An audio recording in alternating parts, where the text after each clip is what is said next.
Alright, here we are for track race number 4. This is the pre-final. I'm just going to go through a few things before the race starts. That's why I'm starting it back here on the grid, so feel free to skip ahead.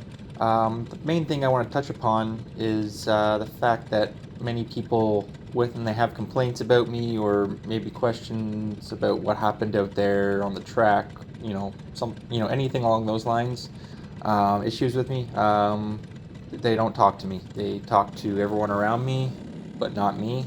I'm not too sure why, because I don't feel like I'm that scary of a person. I'm a tall guy, but yeah, I don't think I'm that intimidating. Maybe to little kids, I think, but that's about it. So yeah, I try to be respectful, nice, and open at the track with people's questions to a point, except for tire pressures. You're not getting that one, but yeah, like just come talk to me.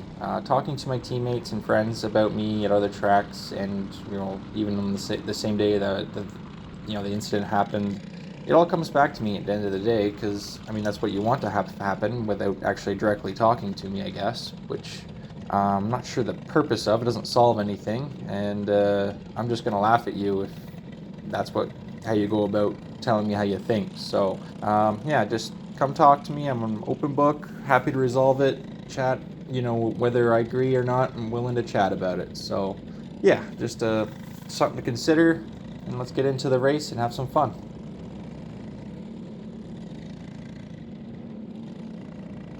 So here we are for the start. I'm starting 7th.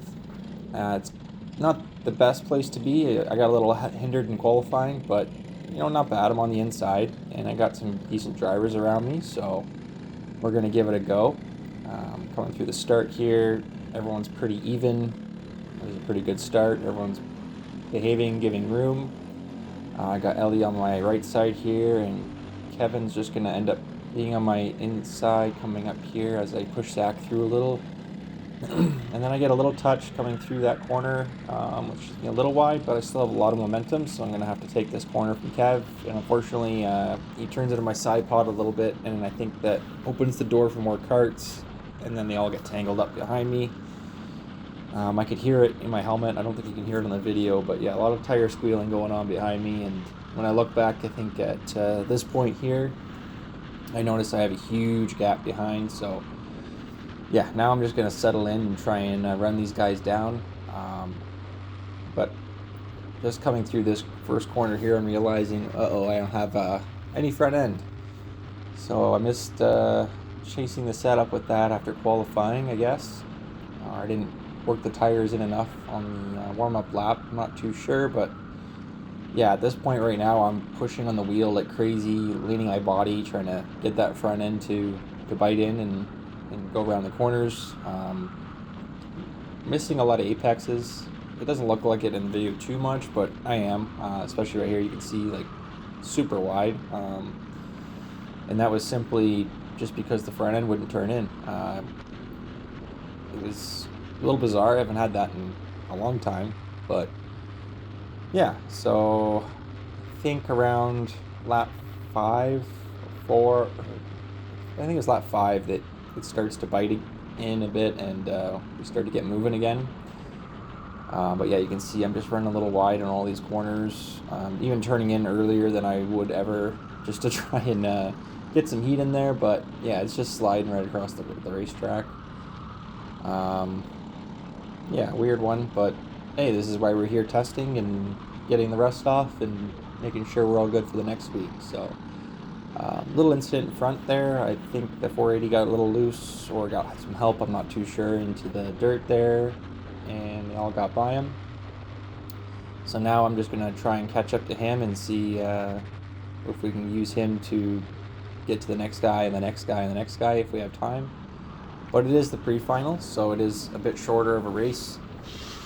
So not a whole lot of room to make up positions, but I'm just happy I survived the start, to be honest, being in the mid-pack a little bit, and looks like our pace is good because we are starting to run these guys down a bit. And yeah, now I can see, like, you're noticing I'm getting closer to those apexes, so yeah, the front end's starting to work a little more now, and it's showing because we're catching up to the 480 quite a bit in this second half of this lap. And because of that, I have it in my head already. I'm probably not going to sit behind him too long. Even though he was the pole sitter, I do feel like my kart at this point in time is probably one of the faster on the track. So when you feel that, you got to go. Especially when you're not in the top 3, you're still outside the top 5. It's time to go for sure. Even though it is still a pre-final, he does the I'm slow tap there. Sorry, Rich, but yeah, that's what I call it anyway. And as soon as I see that, that's usually a good indicator that I should probably try and pass, and I did. He gave me a good amount of room there and was respectful, so thank you. And he gives me a good shove up the hill, so I think this is my fastest lap. Tires are definitely in now, and we're able to set off after this pack of 4 who, for the most part, are being pretty, racing pretty well and not being too silly yet, which is nice to see. Not so much nice for me to catch up to them, but yeah, just coming through here, I'm starting to really feel the kart just kind of come alive a bit. I'm like, okay, so we're close on the setup, but we just got to get a little more from the start. And then I don't feel Rich anymore coming up the hill, so I'm thinking, okay, I'm probably on my own.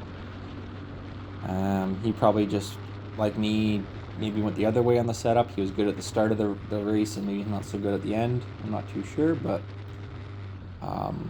yeah, I wasn't able to push me too much after that first lap. And then we're near the end now too, so I'm thinking if I can just hold 5th, that's probably my best bet, to be on the inside for the final. Unless I can get up to 3rd when these guys start battling here, which is inevitable, but we'll see. But I really definitely don't want to be 4th or 2nd going into the final at this track if you can help it. It's generally a bit of a scary place to be. It can work out good, but yeah. And as you see, yeah, they're starting to battle. Swap around positions a bit, slow each other down. I'm not actually too eager to get by them at this point. I'm pretty happy just to sit in 5th and keep Rich behind me, who I think is back on my bumper again because I made a few mistakes that last lap. And then, yeah, they're going to bunch up here, and Zach sees me, but he knows I'm not going to throw a silly move on him. And he probably knows, too, that I would rather be 5th than 4th. But, yeah, I'm still going to push him around the track here a bit just to make sure I hold 5th. And yeah, I think he knows that I'm probably just going to sit behind him here and not try and pass. As he leaves a little bit of a door open there, but yeah, I'm not taking it. But yeah, good race. Wasn't the most eventful race in the world, but good. When no damage happens, you move forward, and I set the fastest lap. So yeah, we just got to sort out the first 4 laps. It's been a common theme with this kart in this early in the year so far, but we're learning the springtime part for this kart anyway. Summer we're dialed in for sure, and with all the grips down, but yeah, we're still figuring out the cold temperatures a bit. But yeah, the finals, a good one for sure. I hope to have that up hopefully tomorrow morning, but we'll see. And yeah, I'll catch you guys on the next one. And again, come talk to me anytime you have a problem. I'm a very open book, and I'm a pretty nice guy when you get to know me. So, talk to you. Bye.